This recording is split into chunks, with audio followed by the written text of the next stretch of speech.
Salut et bienvenue sur Cybermatic pour un nouveau tuto Power BI dans lequel je te simplifie la vie pour réutiliser les données que tu as déjà réussi à mapper.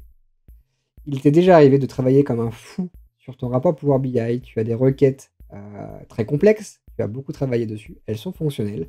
Et là, tu dois refaire le boulot parce que tu as un deuxième rapport à faire qui contient à peu près les mêmes données. Je vais un peu te sauver la mise parce que globalement, tu vas voir que c'est pas très compliqué de réutiliser un jeu de données qu'on a déjà créé et ça va te faire gagner un temps monstrueux. On passe à la pratique. Je suis sur Power BI, donc là c'est la version de bureau, sur le dashboard de tuto que j'utilise d'habitude, dans laquelle j'ai déjà des graphiques, ok. J'ai déjà un slider, donc je peux aller chercher les dernières 2 années, pourquoi pas, je peux mettre que 1 an si je veux. Tout ça, ça communique, c'est déjà prêt. Alors il n'y a pas, je vais prendre 3 ans ou 2, donc tout ça, ça communique, c'est déjà actif. Voilà, je suis très content. J'ai un petit jeu de données qui tourne derrière, sur lequel on passe du temps, hein. Tout ce qui est données globalement, tout ce qui est récupération de la donnée, traitement de la donnée, c'est presque ce qui nous prend le plus de temps sur Power BI. C'est ce qui est le plus compliqué à bien paramétrer et on n'a pas toujours envie de refaire 2 fois le boulot. Donc quand tu as fini de travailler, en fait, que tu as fini de faire ton rapport, tu l'as publié sur ton espace. Donc là, je vais mettre sur l'espace des tutos YouTube. Et c'est ça qui me permet d'aller en ligne, directement consulter mon rapport. Donc jusque-là, c'est tout ce qu'on a fait depuis le début. Il y a plein de tutos sur le sujet que j'ai tourné, que je t'invite à consulter si tu ne les as pas encore vus. Maintenant, tu as besoin de ces mêmes données.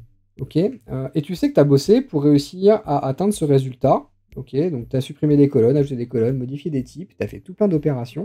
Et tu vas partir d'une page vierge. On va faire un tout nouveau fichier. Et en fait, tu te dis de manière instinctive, ce que j'ai déjà fait avant, je vais recommencer. 2 inconvénients à ça. Le premier, c'est que ça prend du temps, tout simplement, de refaire ce qu'on a déjà fait, notamment quand on a une trentaine d'opérations à rajouter en requête.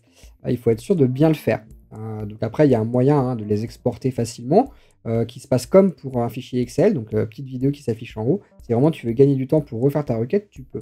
Par contre, il y a un autre inconvénient à ça.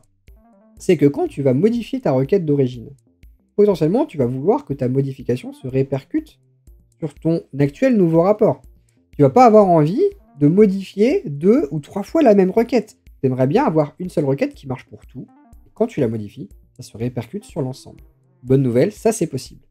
Donc plutôt que de faire, là, pour absorber une liste SharePoint, plutôt que d'aller obtenir des données de manière classique et de se dire, je vais aller connecter ma petite liste SharePoint, ou mon Dataverse, ou mon fichier Excel, bref, tout ce dont j'ai besoin, plutôt que de cliquer sur ce connecteur, de remplir l'ensemble des données d'identification, le site, etc., on va faire plus simple que ça.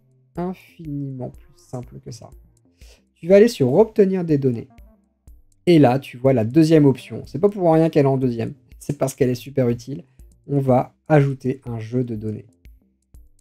Et là, tu as directement accès à tous tes jeux de données qui sont stockés sur le service Power BI en ligne. Et tu peux réutiliser n'importe lequel de ces jeux de données qui est déjà actif. Donc tu vois l'emplacement. Ok, donc tu as des choses dans ton espace de travail. Là, j'en ai un sur Cybermatic, j'en ai un sur l'espace YouTube. Là, voilà, c'est celui-là que je vais utiliser. C'est le dernier que j'ai publié. Et du coup, quand je clique sur celui-là, je me connecte. Et ton jeu de données apparaît directement dans ta fenêtre de droite. Tu n'as pas eu à retoucher à de la requête Power Query. Tout est déjà connecté, tu n'as plus qu'à l'utiliser. Ok. Alors du coup, tu es sur une connexion direct query. Ça veut dire que tu vas chercher les modèles de Power BI et tu les récupères. Donc tu ne peux pas modifier la requête dans ce rapport que tu crées qui se connecte à celui que tu as déjà créé. Par contre, tu peux rajouter tous les visuels dont tu as besoin. Ok, donc là, tu peux rajouter ta carte. Tu peux rajouter une adresse. Donc je crois qu'on a la ville dans ce rapport-là. Voilà, on peut mettre la ville, emplacement. Jack. Et du coup, tu accèdes comme ça directement à ton report. Tu peux rajouter tes graphiques comme tu le faisais avant. Tout ça, ça ne pose aucun souci. Donc là, on va le mettre par rapport mail du demandeur. Pourquoi pas? Je mets n'importe quoi. C'est vraiment juste pour essayer. Moi calculé en légende. Et en Y par liste. Ok, voilà. C'est juste pour avoir quelque chose d'exploitable. Et du coup, tu peux refaire tes visuels.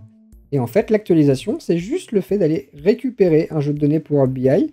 Et ça, tu peux le republier à nouveau, donc l'enregistrer, bien sûr, parcourir cet appareil, je vais mettre sur le bureau. C'est juste pour l'exemple. Je lui donne un petit nom. Enregistrer. Une fois que c'est enregistré, je peux republier ce même rapport sur Power BI. Ok, donc je vais mettre sur l'espace YouTube directement. Et en fait, tu n'as plus à te préoccuper du jeu de données qui est actualisé. Tu as juste créé une connexion avec ton précédent rapport. Donc je le rappelle, celui-là. Donc si je modifie une requête, parce que là j'ai des erreurs en plus, si je modifie une requête ici, elle se répercute directement sur mon deuxième rapport sans que j'ai d'effort à fournir. Et donc sur le service Power BI, on va rafraîchir la page. Qu'est-ce qu'on voit? C'est que on a Test Live directement rajouté. Et il n'y a pas de jeu de données en plus en fait qui se rajoute. C'est vraiment ce modèle de données qui vient impacter le premier. Là, si je vais dessus, typiquement, voilà, je retrouve mes rapports, ok, mais j'ai pas accès aux données telles que je l'ai sur le rapport d'origine. C'est hyper puissant en fait de se dire j'ai un jeu de données, je peux alimenter plusieurs rapports, je peux créer des filtres, je peux créer des visuels. Voilà, quand j'ai vraiment besoin de faire des choses différenciantes, c'est super pratique. Et on peut voir, quand on clique sur le jeu de données, qu'il existe et qu'il est utilisé dans ces deux rapports qui sont là, avec une relation en aval dans les deux cas. Okay. Donc voilà, super efficace, tu n'as plus qu'un seul jeu de données à mapper, tu le récupères, tu crées tes graphiques, tu les postes, et tu as une vie quand même qui est beaucoup plus tranquille, en tout cas avec ce sujet. Voilà pour ce tuto Power BI dans lequel je te montre comment réutiliser des données que tu as déjà mappées au préalable, te faisant gagner un temps assez monstrueux si tu utilises correctement cette option. J'espère que ça t'a plu. Abonne-toi à la chaîne, ça c'est le petit plaisir du créateur. Lâche un petit pouce, active la petite cloche pour savoir quand les vidéos sortent, pour savoir qu'on fait un tuto par semaine. Allez, amuse-toi bien avec Power BI, sois malin avec tes jeux de données, et nous on se dit à très bientôt pour un prochain tuto. Ciao.